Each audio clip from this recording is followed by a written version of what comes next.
नमस्कार।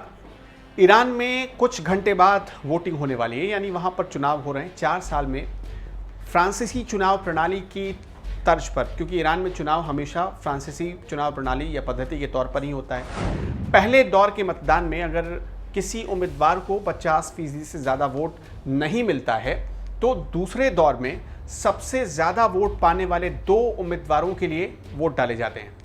मौजूदा जो राष्ट्रपति हैं ईरान के, जिनका नाम है हसन रूहानी, 2017 में दूसरी बार वो चुने गए थे। इसके बाद उन्होंने अपना दूसरा कार्यकाल अब ख़त्म कर लिया है, इसलिए संविधान के मुताबिक वो तीसरी बार कुर्सी हासिल नहीं कर सकते हैं। मतलब ईरान का संविधान ये कहता है कि वहाँ जो सरकार बनती है वो 4 सालों के लिए बनती है, और जो वहाँ पर राष्ट्रपति बनता है वो 2 ही बार चुनाव लड़ सकता है। ईरान के इस्लामी स्टेट होने की वजह से, यानी एक इस्लामिक रिपब्लिक होने की वजह से, जो वहाँ पर धर्मगुरु होता है वही पूरे देश का सर्वे सर्वा होता है, जिसे रहबर या पथ प्रदर्शक या सर्वोच्च नेता की उपाधि दी जाती है या वहाँ कहा जाता है। राष्ट्रपति के चुनाव की प्रक्रिया क्या है, दरअसल वो समझनी होगी। इस प्रक्रिया का दायरा बहुत ही सीमित रखा गया है ईरान में। ईरान में जो लोग राष्ट्रपति चुनाव में उतरना चाहते हैं उन्हें पहले एक एप्लीकेशन देना होता है, मतलब जैसे कि एक उम्मीदवारी दाखिल करनी होती है, बिल्कुल उसी तरह का एप्लीकेशन होता है, आवेदन होता है। फिर ईरान में गार्जियन काउंसिल नाम की एक संस्था तय करती है कि कौन से उम्मीदवार चुनाव लड़ने लायक हैं, यानी कौन से उम्मीदवार चुनाव लड़ सकेंगे। गार्जियन काउंसिल की असल बागडोर सर्वोच्च नेता, मतलब जैसा मैंने आपको बताया कि चूंकि वो इस्लामिक रिपब्लिक है और वहाँ के जो सर्वोच्च नेता कहलाते हैं वो वहाँ के धर्मगुरु कहलाते हैं, तो धर्मगुरु के हाथों में होता है। ईरान में राष्ट्रपति चुनाव जीतने वाले उम्मीदवार की नियुक्ति पर सर्वोच्च नेता के दस्तखत होते हैं। ईरान का राष्ट्रपति गार्जियन काउंसिल की अध्यक्षता तो करता है, लेकिन उसे नियंत्रित नहीं कर सकता। उसे नियंत्रित कौन करता है, तो रहबर ही करता है, मतलब जो धर्मगुरु होता है। ईरान की तमाम नीतियों में गार्जियन काउंसिल का दखल होता है। ईरान में राष्ट्रपति चुनाव जीतने वाले उम्मीदवार की नियुक्ति पर सर्वोच्च नेता के दस्तखत होते हैं।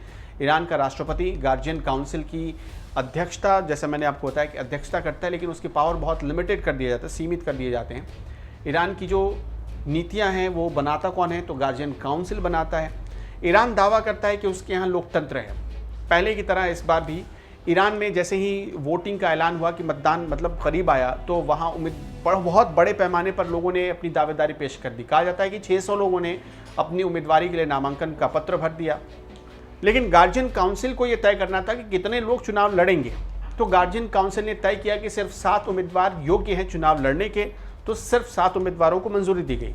लेकिन हाल ही में खबर यह है कि उन 7 उम्मीदवारों में से 2 उम्मीदवारों ने अपने नाम वापस ले लिए हैं, और इनमें से इकलौते जो सुधारवादी उम्मीदवार थे मोहसिन मेहर अली ज़ादे, 16 जून को उन्होंने अपनी उम्मीदवारी वापस ले ली। अब मैदान में बच गए सिर्फ 5 उम्मीदवार। इब्राहिम रईसी, जो कि कट्टरपंथी नेता हैं और ईरान के मुख्य न्यायाधीश हैं।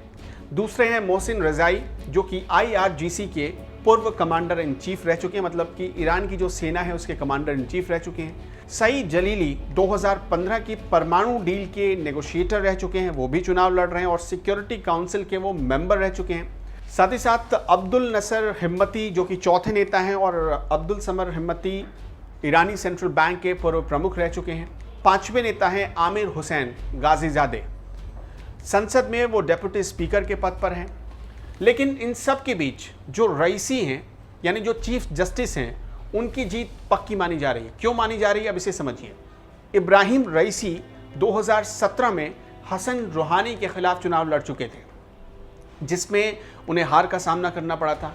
उस चुनाव में रूहानी ने उन्हें चेतावनी दी थी कि अगर हसन रईसी चुनाव जीत जाते हैं तो ईरान के लोगों पर कट्टरपंथी इस्लामिक पाबंदियां थोप दी जाएंगी। इस चुनाव में सबसे कट्टरपंथी उम्मीदवार होने की वजह से वो सबसे लोकप्रिय विकल्प बताए जा रहे हैं, इसलिए उनकी जीत करीब करीब पक्की मानी जा रही है।